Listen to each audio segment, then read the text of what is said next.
Just 3 candidates, not 4, but joining us right now, a 5th candidate for president. Evan McMullin, who entered the race about a month ago. Evan McMullin, independent candidate for president, once a Republican, though not running as a Republican right now. Evan, thanks so much for joining us. You have been outspoken, and that is an understatement over the last 24 hours. Since Donald Trump on that commander-in-chief forum heaped more praise on Vladimir Putin. You do not see it like he does, that Vladimir Putin is a strong leader.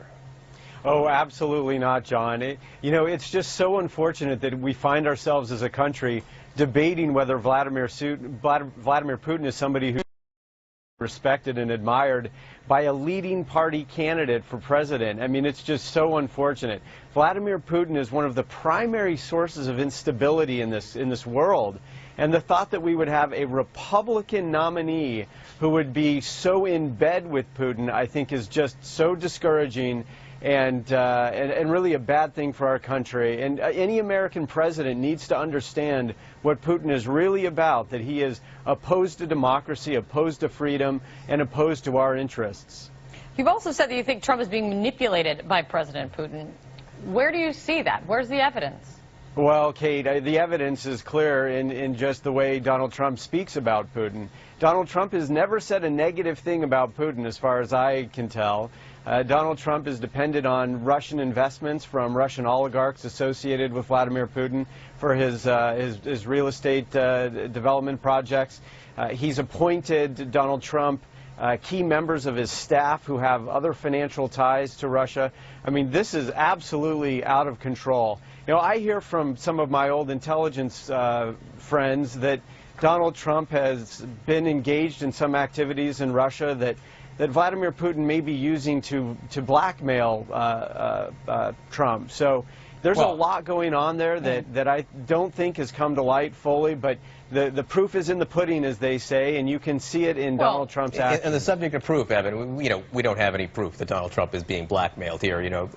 With all due respect to your friends in the community who are telling you that they may see it, but that's not something we have seen directly here. Let's just be clear about that. If I can, let me ask you about another, independent candidate, libertarian candidate for president, Gary Johnson, who yesterday was on TV. He was asked about Aleppo, the city in Syria dealing with so much of a refugee problem right now. His answer was, "What is Aleppo?"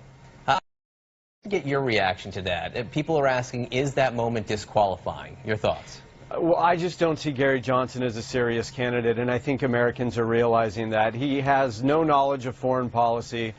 He spends his time advocating for legalized prostitution and for a drug culture here in America, rather than dealing with problems that are really big, like our economy and our national security and government reform. I mean, Gary Johnson just is not a serious candidate. But what we really need to be talking about is, again, Hillary Clinton and Donald Trump. These are two terribly corrupt politicians, one that has very poor judgment and the other that doesn't know anything. And going back to Donald Trump, look, the proof is in who he has appointed on his staff. He's got General Flynn, who's on the payroll of RT America, which is a Russian cable network owned by the Russian government and who has close ties to Vladimir Putin. He's got other staffers, his former campaign manager and others, who have that's right, but who is still an advocate, a strong advocate for Donald Trump.